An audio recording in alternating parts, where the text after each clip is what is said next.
start by, so I'm not going to introduce them by affiliation and things like that, because I assume you can read that. But I've got some very good notes here from Daria. Sorry? No, they're very good notes, very good notes. So I'm going to just introduce all of you. I don't know if Aaditya is online. Is he? He should be online. Aaditya, can you speak? It's 3 in the morning. It doesn't matter.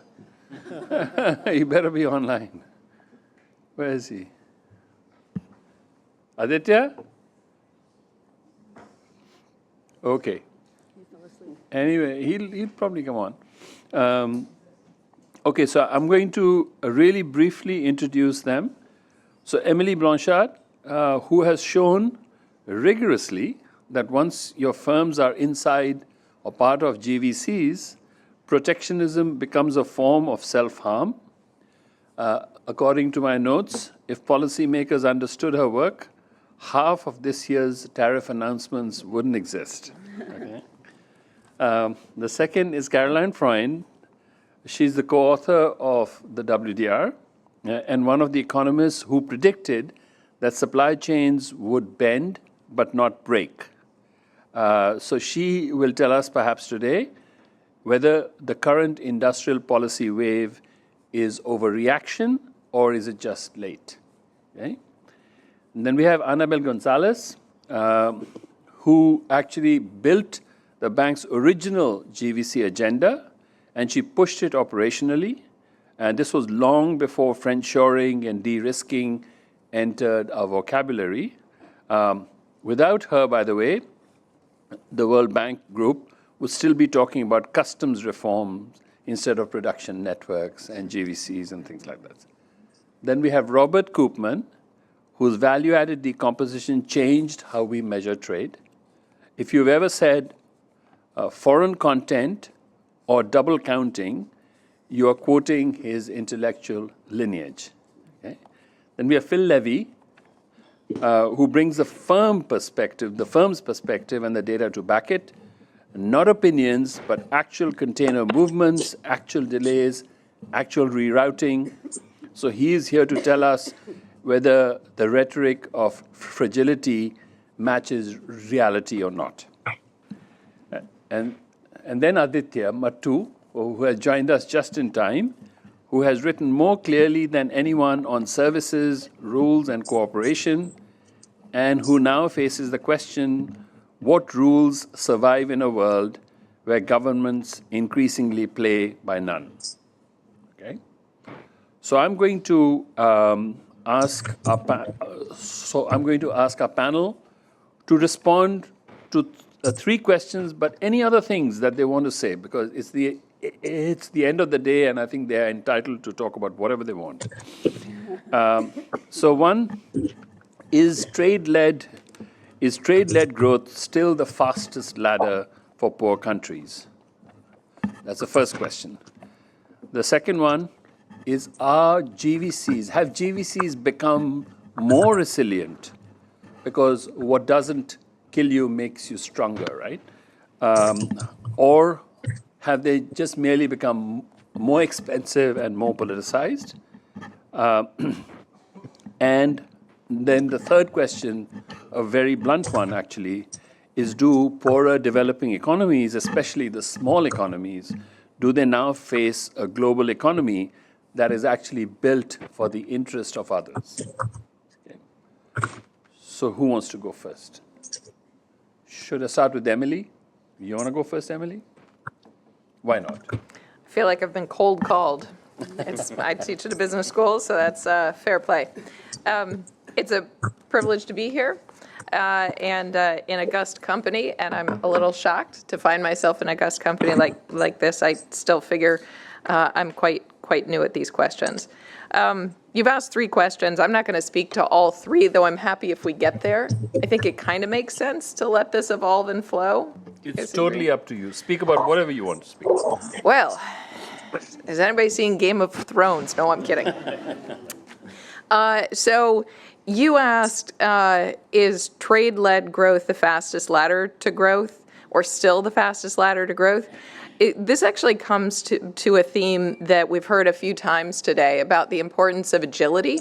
And speaking of the exposure to changes in trade policy, geopolitics brought by being integrated in global value chains, trading a lot with large open or formerly open economies like the United States, there's real risk. I mean, the rules are changing.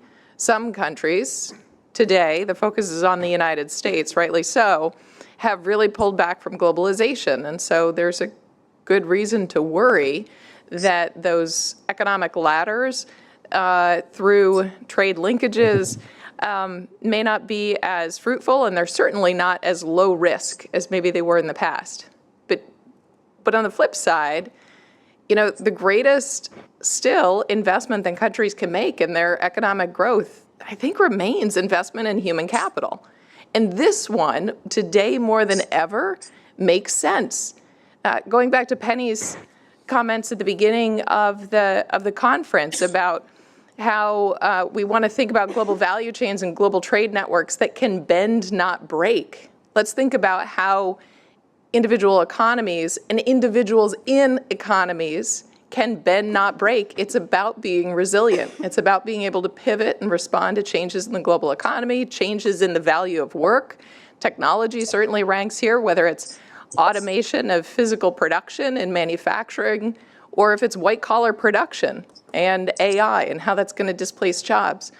The most important method or investment I think governments can make is still in human capital and education. And I think that's even more so in a period of geopolitical uncertainty, where global value chains remain an important engine of growth. But without that investment in education, you leave a lot of low-hanging fruit on the table, and you also expose your populations to a lot of risk because they won't be well-positioned to pivot. And I think it's inevitable that countries' populations will need to be positioned to pivot to technology, to trade, to geopolitics, to climate change. So to me, trade-led growth, great. Let's start with education, even more fundamental. Excellent start. So I'm going to go to Aaditya next, because I'm sure he'll actually add to the domestic reform agenda that Emily just laid out. But over to you, Aaditya. Again, you're allowed to speak, especially because it's 3 o'clock in the morning there. You are also allowed to speak about anything you wish. Okay? Go ahead.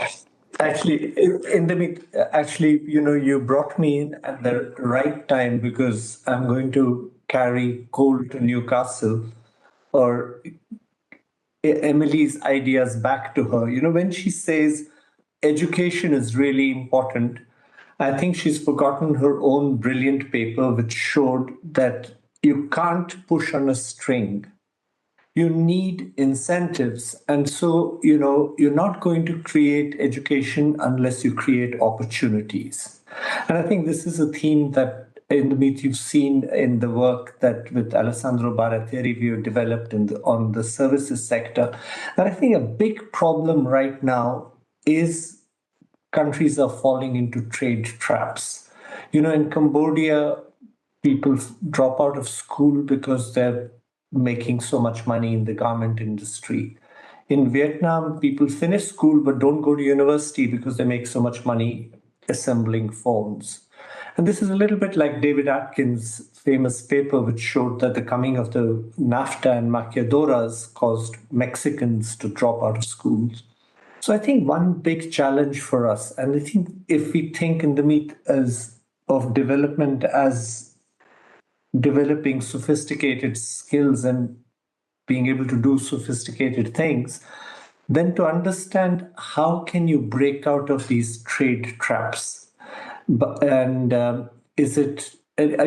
one idea is to really reform and open up opportunities by getting rid of barriers, the non-tariff barriers that we see that he was talking about, or the barriers in services, as well as building the capacity, the institutions, the education institutions where teachers are held accountable, the kind of thing that the bank has been doing a lot.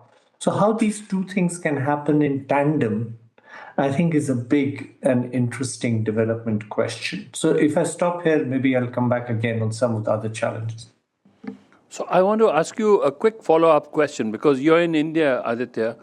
Do you sense that the fact that the global trading environment or the can't global hear. Sorry, Bharat. Hello? Yeah? Just one moment. Yeah, now I can hear you. Sorry. Okay, so I wanted to ask you that because you're sitting in India, do you sense that the momentum for domestic reforms has increased in India as things abroad turn more hostile in some sense, or not? I think in I think in the meet one big surprise has been for me, not just in India, but across the world, that as the US trade policy changed and generated a crisis, a lot of the first response has been to try and negotiate deals which end up giving the US privileged access, or even to supplement that with purchase commitments, which are like import subsidies. Now, that might be necessary to avert higher levels of protection, but the puzzle for me is why haven't countries seized this opportunity to implement deeper domestic reform? And that especially pertains to non-tariff barriers in goods, which Chad and Key have done remarkable work to illuminate, but also the persistence of barriers in services, which especially in places like East Asia and the Pacific. Because some of the work that we have done with Jose Signore and Alessandro Barateri suggests that the gains from those domestic reforms would make the Trump tariff seem like small change. So similarly in India, I had thought that this would be an impetus to big, meaningful reform. There have been changes, but again, more along the lines of cyclical use of fiscal policy to stimulate the economy. And the same thing in countries like Indonesia and China, where governments seem more willing to cut taxes and spend more on free lunches than to implement the kind of reforms that would really revitalize their economies. Got it. Thank you for that. Let me turn to you, Anabel, because while you did many good things when you were at the World Bank, you then went to the WTO and you did bad things there because it's the WTO that's causing all of these problems, isn't it? So why didn't you fix those things? Go ahead. It was a bit of a difficult question in the mid, but thank you very much for the invitation to be here. I'm delighted to be here. So let me start with your first question, which is going back to the WDR 2020. The WDR, when answering this question, can GVCs continue to deliver growth in the future and development? And the answer was conditional on two elements. One, that developing countries implement deeper reforms to promote GVC participation, and then that industrial countries continue to maintain an open economy, right? So I think the first condition, that is that developing countries continue to improve their policy environment, continues to be very critical. You were, Aaditya and yourself were just referring to that. And I think in some countries, you are seeing that. And I would say in some Latin American countries, there's a lot of interest in having pro-growth reform agendas. But it's also true that the required areas for improving the policy environment have expanded. So now that includes issues like, digital regulatory frameworks, enabling cross-border data flows, interoperable data governance, platform service standards. So I think these are issues that maybe were not at the center of the WDR, but are very important today. But overall, the first requirement that the report established for GVCs to continue to drive growth, I think is still valid. Now, the second condition, industrial countries maintaining openness, has eroded sharply. We all know about this, and this is a big problem, but I'm going to come back to this. Now, we also know that technology transfer faces similar constraints. Not only is access to developed countries constrained, but also technology transfer faces obstacles as well, right? From the FDI screening, from the export control, from all of this. Now, I think that if we look at GVC, say, between 2017 and 2024, we've seen that the geopolitical distance of trade fell several percentage points, from 7 or 8% or so, because trade became more politically aligned. But GVC integration in value terms remained broadly stable. So I think this basically shows that trade volumes have persisted, but the learning opportunities, especially in highly high-tech activities, are severely rationed. And I think this is where the main problem lies for developing countries. And of course, this is something that could not have been anticipated at the time. So the question is, so what do you tell these developing countries in this current context? And I'm just going to briefly mention a couple of things, and then I can come back and expand on it. And I think first is that there are still opportunities in GVCs, particularly if countries are able to remain or become connector economies. And there's a lot of caveat into that, but that's one point. The second is, so looking to the services trade opportunities. We've also discussed about that point. And then there's the opportunities associated with regional integration, but again with caveats, particularly because depending on where you sit in the world, the learning opportunities may not be that great if that region is not in the technological frontier. So let me stop here, but I think this is the first try at your first question. No, so I have a follow-up question for you, Yeah. Anabel, and it has to do with that third question, which is, do developing countries now face a global economy that's built for the interest of others? So when I looked at our last Global Economic Prospects report, you actually find that that close to half the trade now is between developing economies. Yeah. But if you look at tariffs or non-tariff barriers between these countries, they're very high. Yeah. Okay? Now, this has nothing to do with Washington and Trump or Europe or anything. This just has to do with them. What were the kind of discussions that take place about these sort of things at the WTO? I mean, is there any momentum for those kind of things or not? So, I think one needs to differentiate discussions in the WTO that happen like in this realm and what happens in the real world. Because, a lot of the conversations in the WTO are like countries. They are like in a different era. They do not necessarily consider what is happening in the real world. And I'm overgeneralizing, and not all countries are there. But if you go, to say a country like India, well, the discussions are still like if we were back in 1970s, right? But if you go to the real world, well, you see countries trying to find out, so what are the new drivers of growth?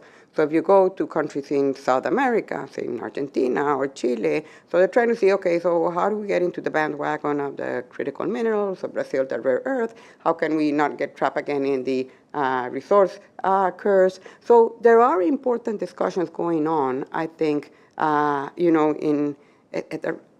country level.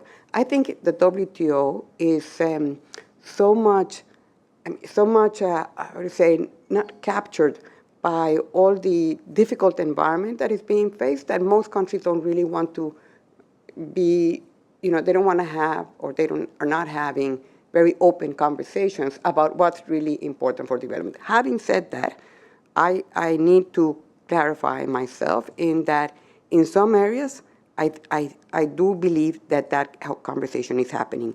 And one of those areas is services digital trade. Because there, I think that most countries have understood that this is a very important driver of growth, and they want to be a part of that conversation, which is why you see that in conversations around the plurilateral agreement on digital services trade, or even the plurilateral agreement on investment facilitation, you got a very large number of developing countries being part of those initiatives. Thank you. Excellent. So I'm going to go to Phil next. All right. Thank you, and I got my choice. Educate us, yes. Yeah, I don't know about that. Well, thank you. It's a pleasure to be on this distinguished panel.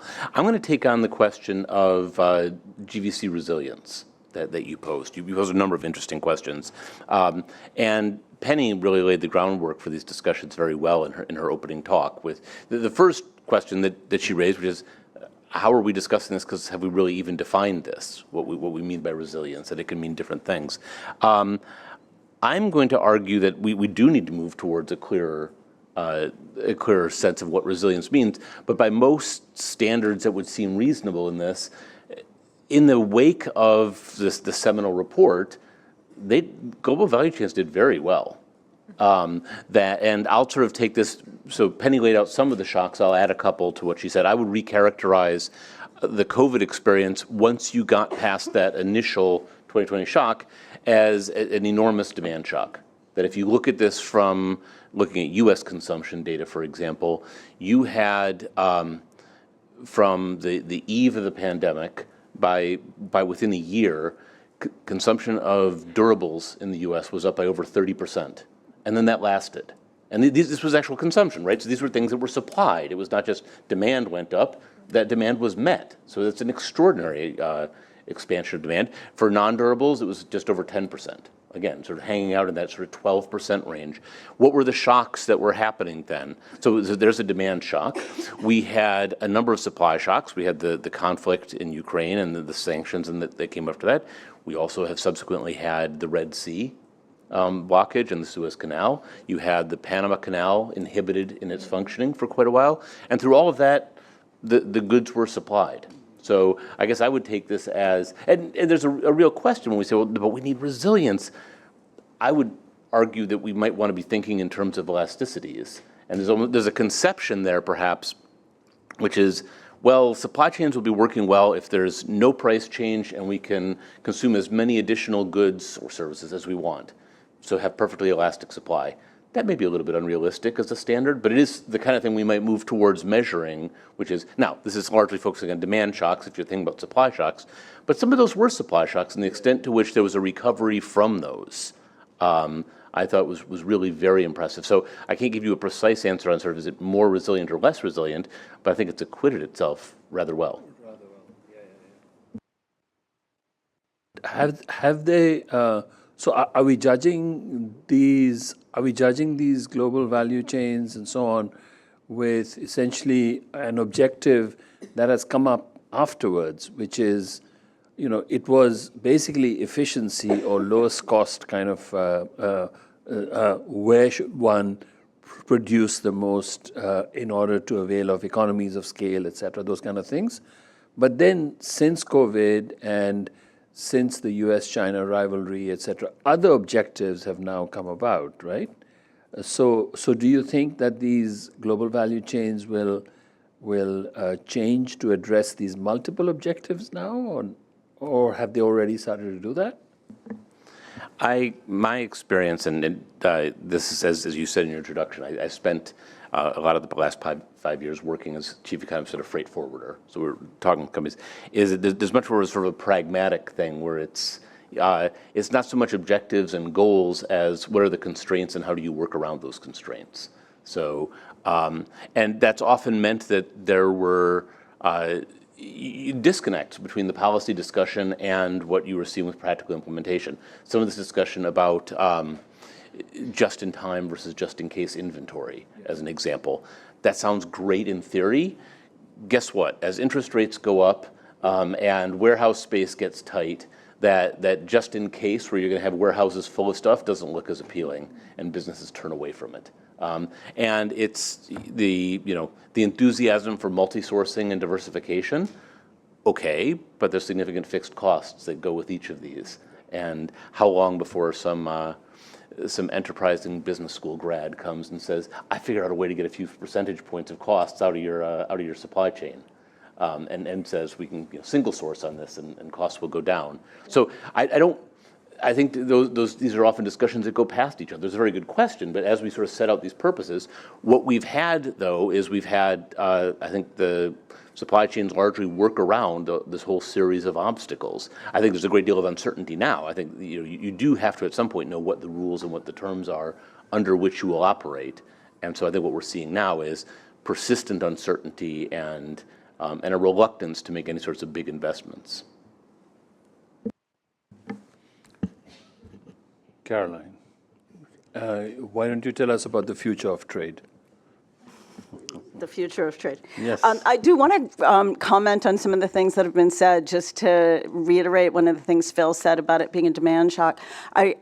It was really a rotation in demand. So demand went away from services because you couldn't go to restaurants and movies and the gym and whatever, and towards buying Pelotons and new computers and comfy chairs.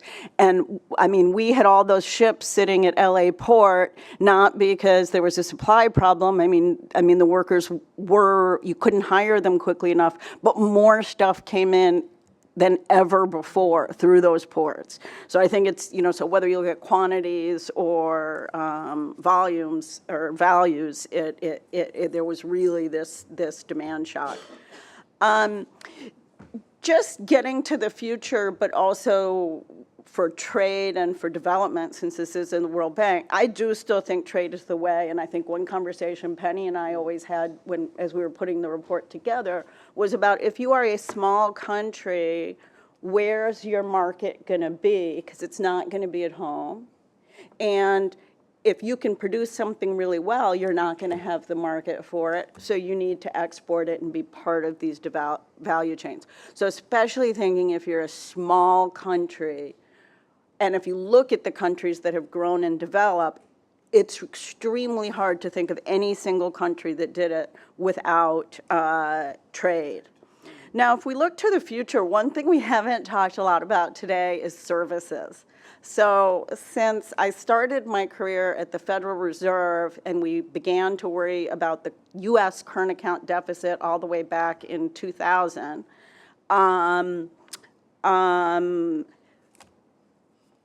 there was this idea, well, the U.S. has advantage in services, and services is eventually going to balance off the deficit. And services trade is going to take off, and services trade, and yet it kind of fluctuates around 20% of total trade and doesn't increase. Well, now there's AI. Guess what? I'm really negative on services trade because I don't think your transcription's going to be done in developing countries. You don't need call centers. You don't need translation services. So it's harder to think, and I do think there's going to be services trade. I think you can do an operation between India and the U.S., but I'm not sure how many developing countries are going to be part of that. So I think services trade is one area where, because there isn't data there, we just don't talk about it. But, it's, as they always say, it's like the drunk looking for his keys under the lamppost. So I think we still need to somehow find our way after all these years out of that light. And then the other point I wanted to make relates to just the geopolitics and U.S.-China competition, that I think it really does, and this gets back to some of the comments early on, it does open a space for developing countries. So in this competition between China and the U.S., I mean, we've seen huge gains to Mexico, to Vietnam, even to India. But what we've also seen is that if you're not careful, you can also be punished. So there's India again, where you'd think India would be the country that the U.S. would be turning to, and yet it's the country with among the highest tariffs on it. So, it's a complicated world. That's because India has this really bad habit of buying Russian oil. That's why. Yeah. They should just get out of that habit and they'll be fine. No, that was all I was going to say. But I think in terms of the future, I guess we're going to muddle along. One maybe final thought with the U.S.-China is there is market discipline on how bad things can get. So we saw it after April 2nd with the bond market and the stock market that really restricted Trump. China's figured out the rare earths and has a counter threat that's equally strong to U.S.'s market. You know, U.S. is 15% of global imports. China's 15% of global exports. So we worry about diversification from China because they control so much, but they worry about diversification from us because who can replace the U.S. consumer? There's just nobody out there to replace the U.S. consumer. So I think we're just going to muddle along with, you know, a little bit of flare-ups, but for developing countries, that means trying to leverage it rather than getting caught like India, kind of between the two.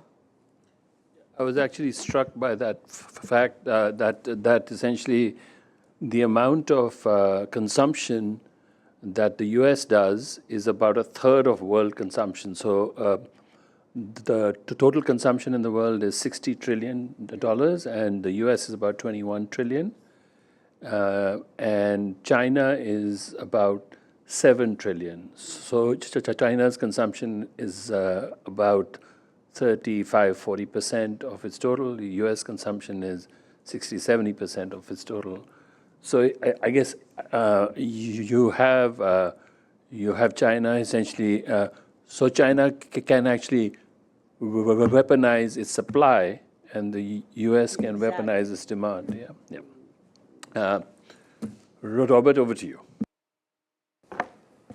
Thanks. It's hard to follow some of these comments, but I'm going to then riff on what I've heard from other people, if that's okay, rather than directly answer your questions. First, I want to riff on Anabel a little bit. I stopped, when I was chief economist at the WTO, I stopped going to the General Council meetings because the way I described it was many members grabbed note cards from a filing cabinet that they wrote in the 1960s. And the interventions were extraordinarily boring. I didn't have to sit on the podium like you did, and I didn't have to be there, so I stopped going. I also think, in addition to Anabel's discussion of services, really active areas at the WTO, the SPS, TBT, specific trade concerns, right? Those are really active areas where substantive exchanges occur, which is quite different than sort of negotiation over tariffs or positions over special and differential treatment and things like that. So, and that transparency, I think, both there in terms of those exchanges helps reduce the uncertainty that many businesses and therefore their representative countries are concerned about. And I would also say that when you look at trade costs, tariffs are a relatively small share of trade costs, right? Tariffs in these policies are maybe 25%. You know, you get the things like logistics, right? So I think for developing countries, there's a couple of things they have to think about. And you mentioned that even with high tariffs, they're trading. Well, many of those developing countries have built really great ports, you know, good road systems, right? And that helps offset, I think, some of the costs that they face in terms of the tariffs. Plus, they're trying to diversify, so they're no longer as reliant on maybe an unbalanced hegemon who's like throwing crazy policy changes around. So I think, and now we used to not worry very much about uncertainty as a trade cost, but now I think that's a much bigger trade cost. To the U.S. and its role in consumption, China has diversified very significantly away from the U.S. market. Still sells a lot, okay? But China's reliance on the U.S. market since the Trump one has declined very significantly. The Chinese value-added share of U.S. consumption is around 2 or 3%. You know, and we spend most of our money in the United States on services, not goods, right? So I worry less about this sort of direct supply and demand imbalances. For developing countries, those that want to grow, I absolutely do believe they need to tap into the larger demand sources, right? Particularly in rich countries, either directly or indirectly in terms of supply chains. But it doesn't have to be concentrated on the U.S. We see it now sort of moving around, and they're relying more on each other's growth. So I think that's pretty important. Some downsides for those countries that are not yet integrated, I think, is sort of the changing nature of entering into supply chains, and which requires a lot more sort of, as Anabel was saying, capabilities around accessing standards, digital interoperability, and the right skill set to be able to produce the goods that other countries are demanding. So we have this GVC development report 2025 coming out where we talk about this, and we illustrate it particularly in the EV sector, okay, and how EV sector is got quite different kinds of supply chains and evolutions of those supply chains, from EVs to ICE, internal combustion engine focused automobile production. And industrial policies play a role in there. And I personally not sure how productive those industrial policies are. But on the other hand, if you've got to, get into these higher skilled areas, if you're going to have industrial policy around wiring your country and training your people and subsidizing perhaps both the corporate digitization and the capabilities of your people, I think that's going to be really, really important. My last point. I did a study with some students for USTR last year where we asked the question, and Trump won for the selected 232 policies they introduced, what happened to U.S. domestic value added? I was skeptical that we would find there was any increase, but we did find an increase. Now, we couldn't statistically demonstrate that it was due to those policies, but we saw a decline in both direct and indirect Chinese value added in like transportation, right? Some of that was 232, some of that was the renegotiation of NAFTA into USMCA and some of the provisions there. USTR got pretty excited about this, right? Well, this helps us in terms of their policy messaging. But I also warned them that there were probably pretty significant efficiency costs to this, right? So, we didn't measure whether or not this was a gain in efficiency. I think policymakers get too caught up in what is, are we increasing domestic value added versus are we becoming more competitive and efficient and, being able to compete in the global economy. I'll stop there. So I have a question for you, Robert. So you said that that China has reduced its dependence on exports to the U.S. Direct exports. Yes. Direct exports, that's correct. But China has not reduced its dependence on exports. Correct. So which means, obviously, the only way to square that is that China now exports a heck of a lot To other countries. That's correct. And so that might start to explain why they don't want to cut their non-tariff barriers and tariffs and so on, because they'll face the same problem, quote unquote, the one that the U.S. faced. Mm-hmm. So hasn't the problem just got shifted in the sense that rather than worrying about the effects of the China trade with the U.S., we now have to worry about it for all these other countries? Yeah, so the value chains and trade in general is very flexible. It sort of follows a path of least resistance, I think. So we're putting barriers on imports from China. That helps Bangladesh, right? So Bangladesh is now selling us more clothing. China is selling more clothing to other countries, right? And I think the big question is how welcoming are these other countries going to be in terms of these surges? We already know the EU is very concerned about those kinds of things. But I think the bigger concern is what are other developing countries, particularly those that are participating in the Belt Road Initiative, where China might expect a little bit of reciprocity in terms of we built these things for you. You better not react to any import surges from us. I think those, That's going to be a very interesting dynamic to kind of watch. And if I could take this, I'm sorry to go on, but I want to go back to the original presentation today that Penny made, which I thought was great. But I think what was missing there is a deeper discussion on China's role. I think China's policies changed very significantly after the great financial crisis, okay? So they went, they came up with this Made in China 2025. After that came the dual circulation policy, right?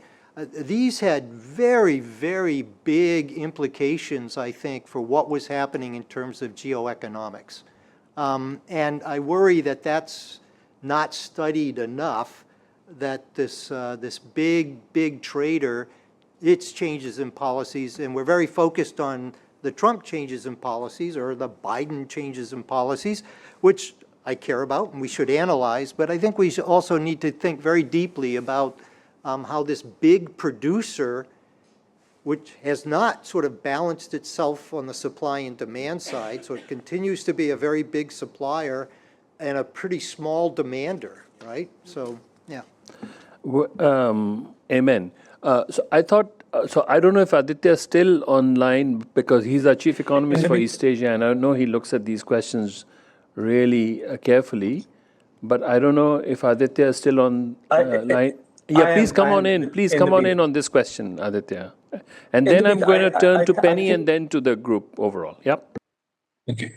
I think the question you asked in the meet and some of what Bob said, I think we are in an era of second shocks. You know, the second Trump presidency has created a big protectionist shock to developing countries, but it is at the same time we have a second China shock unfolding in the way that you said in the meet. You know, the early 2000s was the period when Chinese manufacturing really expanded dramatically, and as you said, that was when the shock was felt mostly by industrial countries. 2010s was a period when China genuinely was on the road to rebalancing, trying to rely more on domestic demand, but largely directed towards infrastructure and real estate. Now that led to heavy excess capacity and bubble there. And now there is, I think, a reversion to manufacturing, and especially an emphasis on high-tech manufacturing. But you know, we say every country has a comparative advantage in at least some sector. I think the problem is China seems to have a comparative advantage in every sector. It's moving into EVs and batteries, but it's also selling shirts and shoes, because there are large parts of China which are still relatively low wage. And you see what Justin Lin used to tell the Africans, that 80 million Chinese jobs were going to come to them when demographics and development raised the real wage in China. I think in the meet, one big development question for us is that as you see Western markets closing and China's automation offsetting its demographic and development-driven real wages, what this old flying geese model, I think there is a real risk that it'll come and become a dodo in China. It won't want to fly anywhere else. And I think understanding how the maturing of China coincides with the maturing of technologies, which will enable it to retain a wide range of manufacturing, and what that combined with US and other industrial countries retreating for openness. You know, Carolyn is somebody with whom we have worked a lot together and looked at this China +1, and I've learned a lot from her. But you know, some new work we're showing, and even the work we did with Carolyn, a lot of this China +1 was China in another guise. You know, a heavy reliance on Chinese imports. When Chinese firms moved out, they bought even more Chinese inputs. So I do wonder how we should think about development prospects for developing countries in the light of this combination of technological change, China's heightened manufacturing ambition, and the West's retreat from openness. Excellent, thank you. Penny? Thank you. So I have a few comments on China. I think that the topic of China is fascinating. You could write a WDR on China, except it would be very hard to write an objective one in the current circumstances. But I'll tell you my views on that. I mean, China today is very different from the past. But we can debate what's cause and what's effect here. So my take on the situation is when the world economy was faced with a global financial shock, again, China played a very positive role. The developing countries did better than the advanced countries, and this is partly because China absorbed many of the developing countries' output. And then there was the dual circulation strategy, which in principle is exactly what the West has been asking China to do, rebalance your economy towards domestic demand. I remember when I entered the World Bank, Justin Lin was presenting the flying geese model. Again, that's what people wanted to hear. We are moving to other activities. The manufacturing activity, especially of low-skill manufacturing, goes to other countries. So they seem to be on the right track, right? Then the trade tensions happened. This did not originate with China. Let's put it this way. And then things took their own dynamic. Now we are where we are, and it's absolutely clear that China has not rebalanced its economy, right? And domestic demand is lacking. COVID played a role, right? That was a time when domestic demand could not be increased in China. There are some other, I think, aspects of the Chinese economy that we can interpret in many different ways. Take, for example, electric vehicles or solar panels. There has been substantial industrial policy in these sectors, but it took the form of consumer subsidies. The way the Chinese boosted primarily the EV market is by offering consumer subsidies, by creating demand for electric vehicles. Penetration in China is much higher than in the US, for sure. In the process, they created a market for EVs that allowed firms to enjoy learning by doing. Of course, they did also many other things, domestic content requirements. But what I'm saying is that I haven't quite bought the narrative that China is still trying to be the #1 manufacturing power of the world. It's still, I think it is true that they're trying to maintain a leading position in high-tech manufacturing, in advanced manufacturing. I also remember when I was here, the Chinese always pointed out that you think of China as being a huge country. It is a huge country, but it's still a very poor country. Like the income per capita is still very low, and there are parts of China that are very different from Shanghai and Beijing. And yes, if you compare, the income per capita of China and India, or not to mention China and Kenya or Nigeria, you say these countries are far apart. But on the other hand, China would point out there are regions in China that look very much like Africa, and there is still room for low-skill manufacturing there. So all I want to say is that I think that it's a very complicated, nuanced story. But I have one more comment just to relate everything that was said that I completely agree with to the GVC report in 2020. I'm personally more pessimistic about the outlook of development, at least fast development, in the future.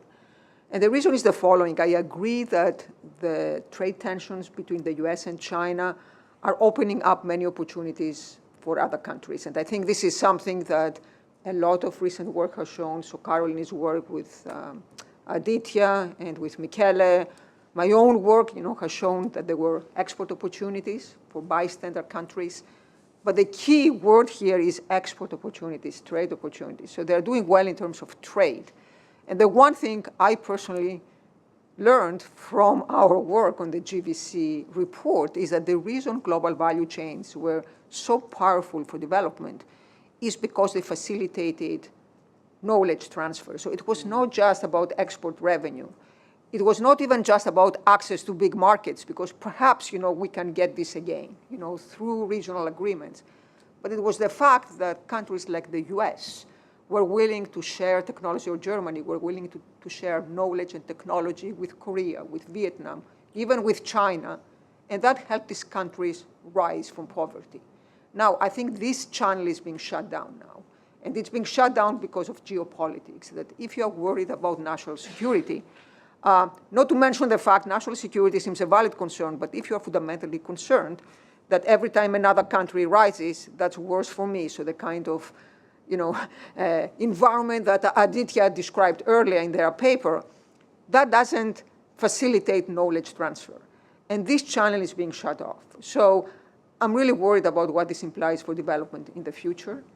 And I fully agree with Caroline that services, it sounds like a promising way to go, trade in services, but on the other hand, the skills that are required to participate in trade in services are much higher than they were in manufacturing. I don't see an easy way for developing countries to go forward. And just to conclude, because of that, I end up where Emily started at the beginning, that perhaps the only concrete advice we can give countries is investments in fundamentals, in human capital. I very much made the point that Aaditya made before, namely that these investments are only going to materialize if you can convince policymakers there is a use for these investments. And trade did exactly that. Korea invested in human capital, and then they could actually use their human capital, right? And that, again, this channel is being shut off. So that is what makes me pessimistic, but there is no alternative.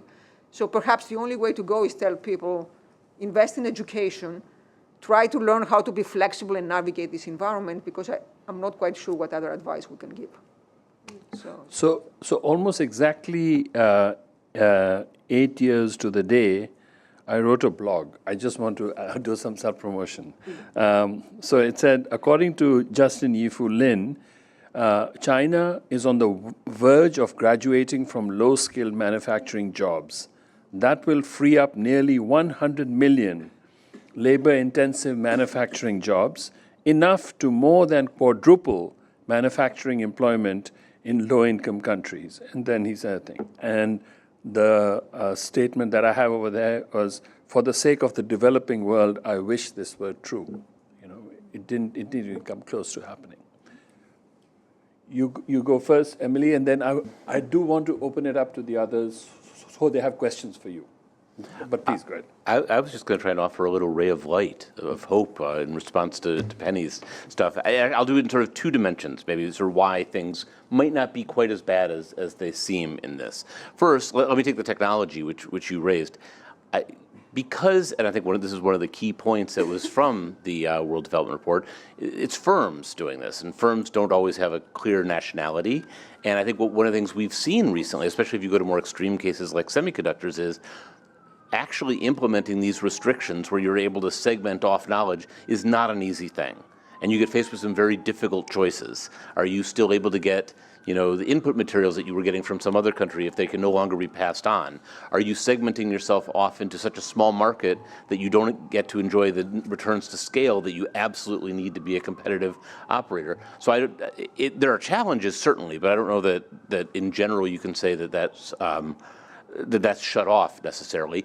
The other thing I was going to get at, and I liked the point that Caroline raised about sort of what are the disciplines on this. And she raised market disciplines, like if you go too far.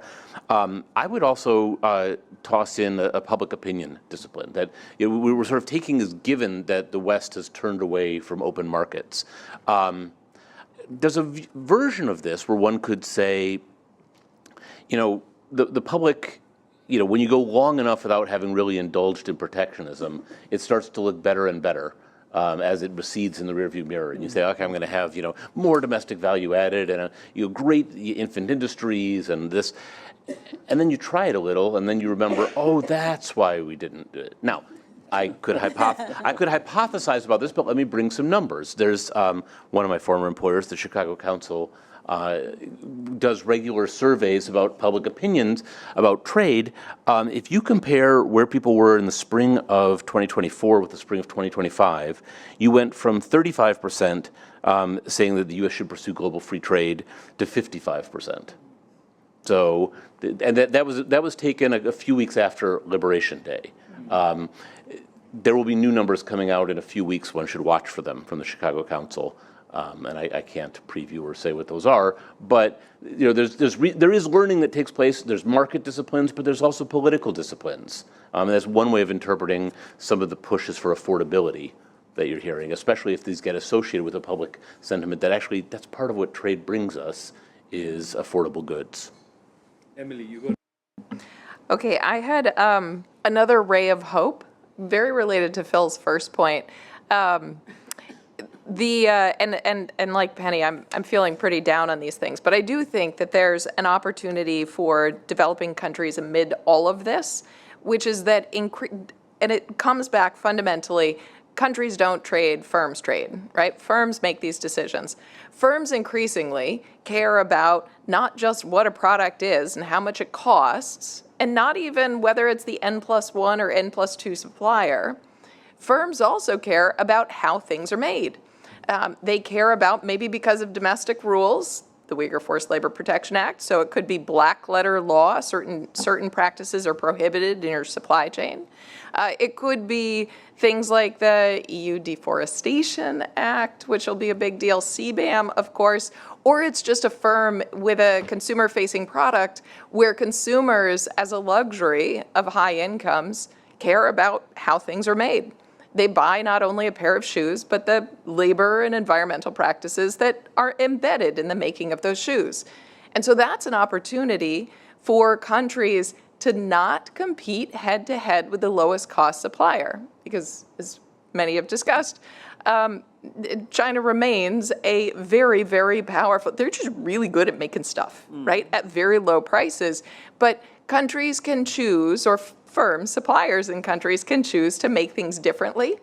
And technology can allow firms to show credibly, especially if their host governments help them do this, that they are making products differently. This isn't just another pair of shoes. This is a pair of shoes that's made ethically with these kinds of practices and components with these suppliers. And technologies can help provide that transparency that leads to product differentiation. And I think that's a way for countries to find markets, right? And going back to something Caroline said, is like, who is your market? So I'm optimistic for that. Of course, Anabel. Thank you. Just to complement, I think, also with the positive sort of light here, is that it's also that for many developing countries, maybe not for the larger developing countries, maybe not for the Indonesias or for the Indians, and maybe that is it's more difficult for them. But for many of the smaller, medium developing countries, it's not about being good at everything or being in every segment of the market. You can just move to niche markets, and you can become even important in those markets, and that may be what and you you can need. become better than China in those markets. Yeah, exactly. So there are advantages that you develop over time, the relational advantages, the standards advantages. There are things that you can build in. Now, it does require like a big concerted effort, and this is where I think like places like the World Bank and the other regional development banks can play a role, right? Because it's more about, so how do you continue to support the strengthening of those capabilities, which at the end, make you a special player in this big game. Excellent. Let's get questions from people, but keep it really quick, and we do a lightning round, and then I turn back to the panel and give them one more shot at what they want to say. I'm sure they'll say whatever they want anyway. Yes, sir. You go on. Very, very interesting panel. Thank you very much. I have a question on China, because you've discussed a lot, and the potential link with the services. So in China, there are trillions of dollars that sit at very low return that are essentially managed by local banks. And so I was wondering whether a greater opening in the financial sector, right, the insurance, pension funds, banks, could help this change in the Chinese consumer that will never become the American consumer because of cultural reason, of course, but then, also over time, norms could change, but whether, there could be a link between services and consumer. Excellent question. Else? Well, you guys are tired, obviously. Yes. You first and then. Deborah Winkler, thanks very much. I wanted to follow up on Emily's hopeful ending here. for countries that are not yet part of value chains, the entry, you've heard, is much more difficult than upgrading when you're already participating, because you've already set up the infrastructure. And what do you think, or anyone, what do you think of opportunities that are still in a more traditional way, but more South-South trade related? Because there's anecdotal evidence that there are companies that are not the Western lead firms, but for instance, Filipino or Vietnamese mobile phone suppliers, for instance, that have penetrated some of the African markets because some standards there are lower. I'm not promoting lower standards, but promoting maybe or identifying opportunities for those countries that are not participating yet but need trade to increase their effective market size. So this is going back to a brief point, I forget who made it, about this sort of avoiding a resource curse in a way.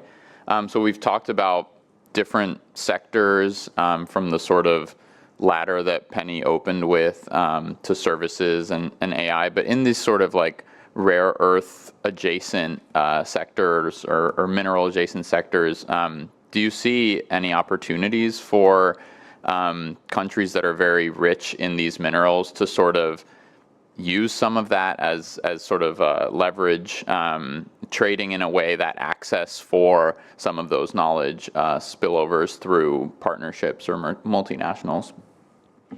Daria, you paid for the mic, so you can. Yeah. No. So I just wanted to remind. So we had at the end 2 policy chapters, and one was about what can be done in trade for development. But then the second chapter, which to me was as important, was what needs to happen in other areas for trade to have this development dividend.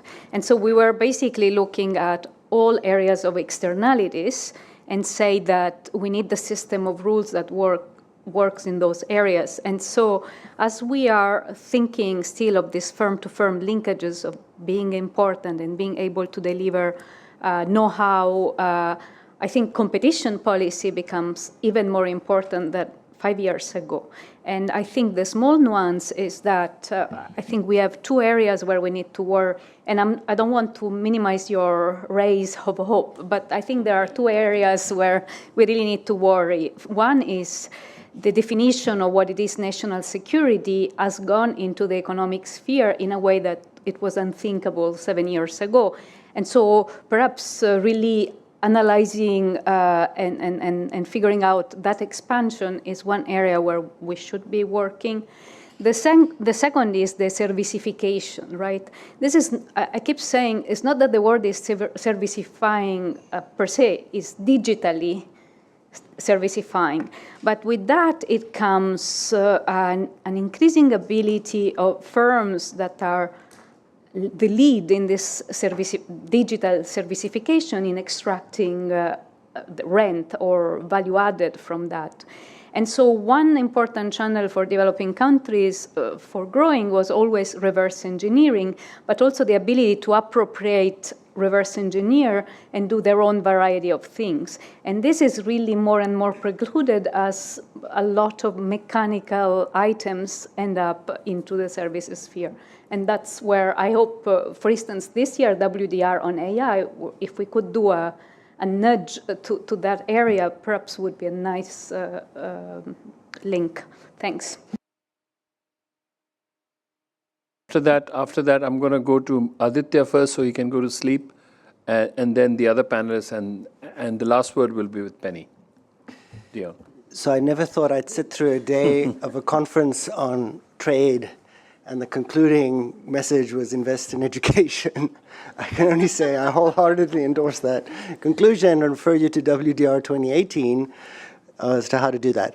But actually, the question I did want to put to the people who are experts on trade is, from a trade perspective, what kind of education do you think is priority? I mean, our WDR in 2018 was very much about foundational learning and that, but do you see a sort of a more skills-based approach? Do you see a more tertiary, I mean, to the extent that there are trade-offs? Like, from a trade perspective, what do you think is the way, the entry point to the relevant human capital to be a part of all these things we're talking about?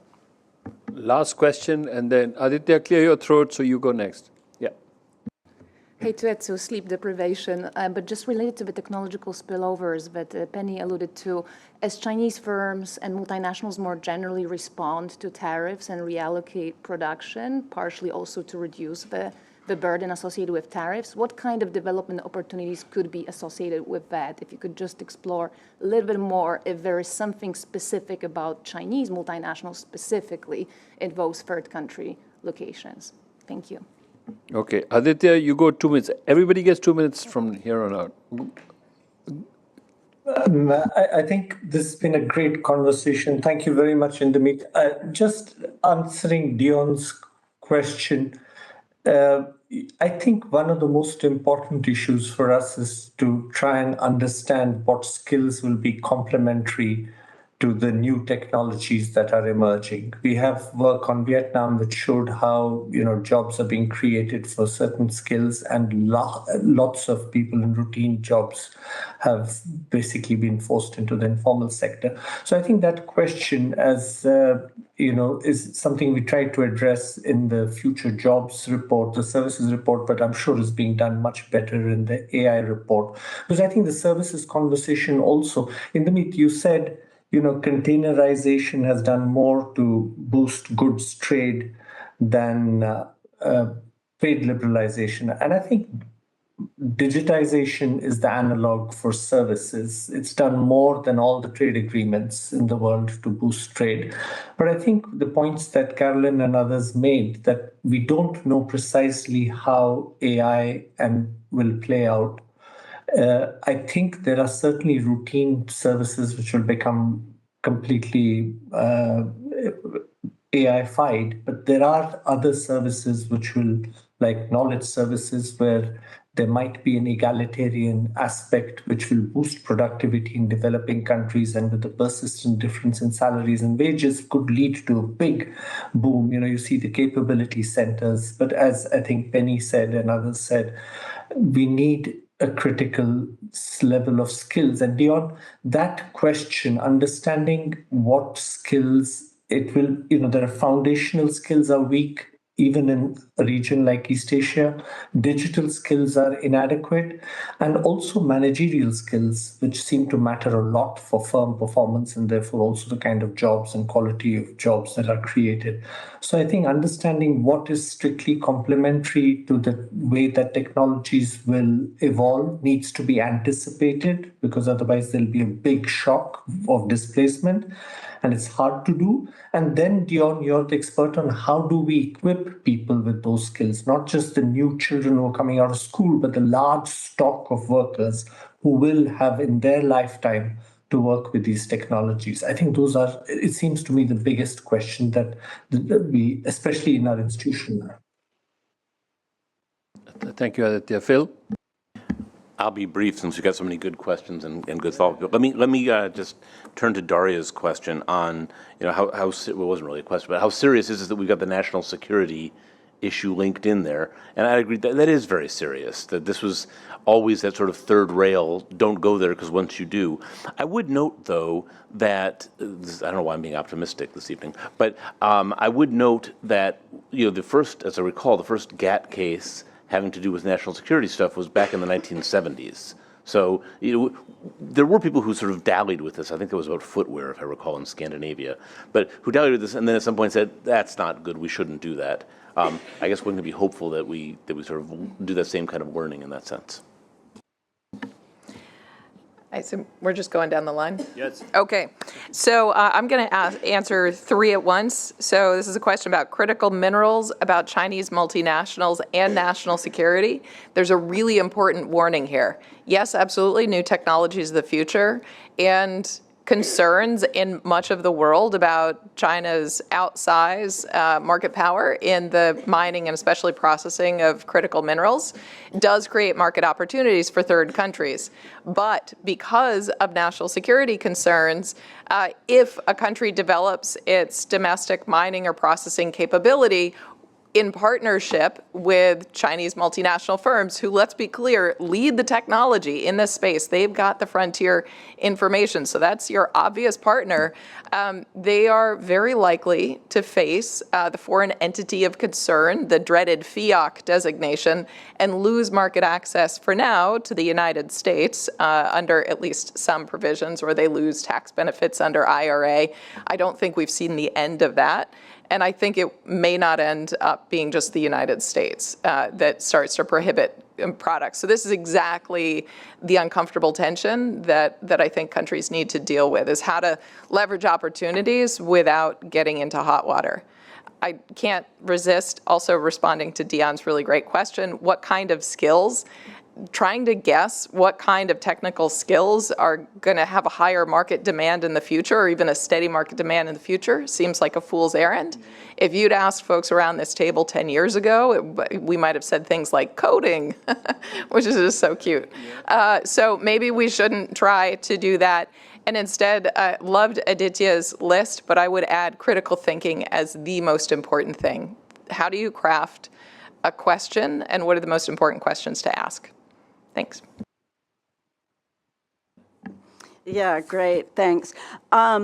So I wanted to go back to the security, because I do think that's why we're here and that's why we're having this conversation right now, is that security and trade have become so incredibly linked, yet economists and security people have very different views and don't tend to talk to each other. So I've been to some of these conferences with my political science, security, military colleagues, and in a room with them, it's all about export controls and industrial policy. And when I say, but wait, there's economic effects of this, they look at me like I have three heads. So I just think one thing is we need to be a bit more interdisciplinary, because the security people are going to speak, they are going to push those ideas, and we have to find the least bad of them and the ones that push us in the right directions and don't have those unintended consequences. Then the other thing, and Penny said this at the beginning, is the problem with the small yard high fence that you would hear from the Biden administration and others, is where does the fence stop? I have bamboo in my yard, it doesn't mind the fence. But I do think there's room for academic literature to try and define optimally using characteristics of products and where they go on where that fence should be and what it should look like. Because otherwise it's going to be the security people deciding that, and I'm not sure that's where we want to be. And then maybe just rounding it out with the report that we all came here to discuss, which was so much fun to work on, and I'm glad that some of it still survives. What we didn't mention, and I just did a quick search, was, we never mentioned PPE in the report, we never mentioned rare earths, we never mentioned export controls. We did mention semiconductors once, but in the context of Intel going to Costa Rica and the development consequences. So just to say, I think where we are now, just these issues are so critical to get to. Excellent. Bob? Well, thanks. By the way, I'm in an interdisciplinary department, right, in school, and I find it fascinating. And we're struggling to sort of define economic security. She was just making a plug for her own school, I think. Yeah. But one thing that I think about is that because the market doesn't deliver what you want, it's an externality, right? So, and then how do we approach measuring that? So I think GVC participation alone is not sufficient, right? So, and the gains from it depend on strategic positioning. And this is ironic because I wrote this out as sort of closing remarks.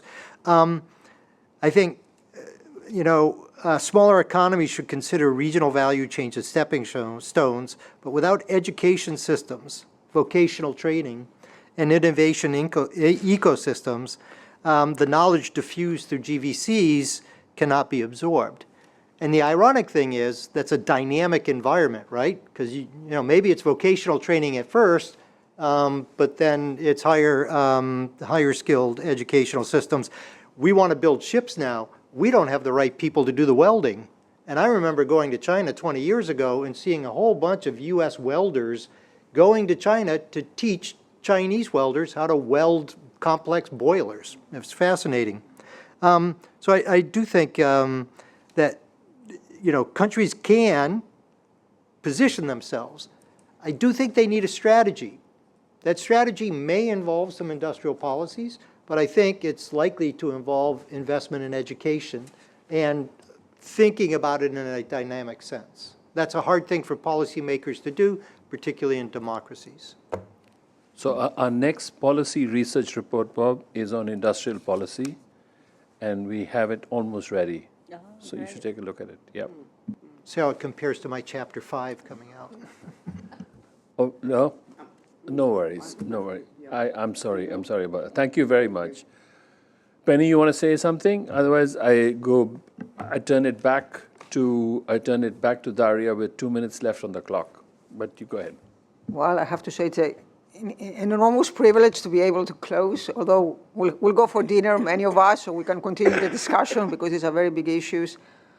I think the one issue with the national security is we may wonder if national security is really a ruse, and the real issue is world dominance, is world dominance. The race for world dominance, and if that's the case, then national security is just an excuse for policies that are going to secure one country's position versus the others.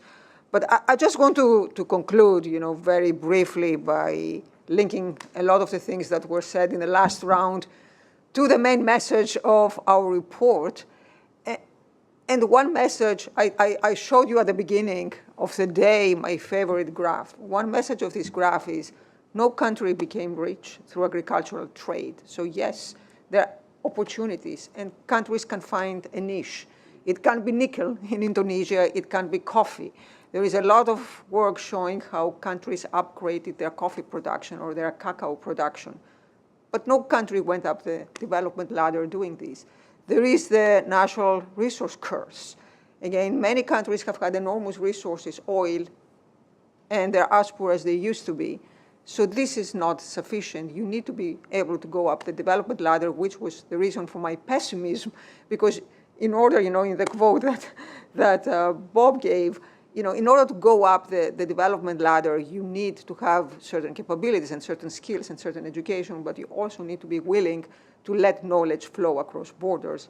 Now, I would like to close on an optimistic note, and there I would fall back on what Phil and Emily said, namely that the private sector does not want this. The business interests are pushing towards, I wouldn't quite call it globalization, but a certain degree of international cooperation.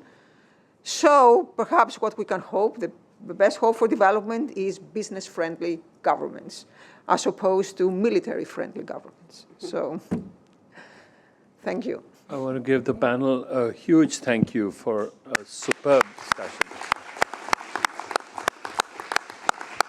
And thank you very much to Daria and to Erhan and the whole team for throwing this beautiful party. Thank you so much. Back to you. Okay, I really just 1 minute to say thank you indeed to Eran and Michelle Chester and Amani that have been working tirelessly on the background, plus Claudia back there that is still working, and Ryan online. So because this was amazing, and without your work wouldn't have been possible. And I wanted to just steal my two big takeaways. I think there is a lot on which we can, ponder. But I really liked, Caroline, your point that we don't see what we have averted, and without interdisciplinarity, we will not. It's challenging to do interdisciplinary work because of different mindsets, but I think definitely, going there is where we need to go. And so if I would say, and the second is that after all, I think the WDR aged well. And I think that's also a big, immense pride. And finally, really, it was a fun project where we all learned a lot. And so thanks to all the team that is here and where we actually were really able to leverage research that they had been doing for 10, 20 years, bringing it in there and show how much it was policy relevant. Thanks so much.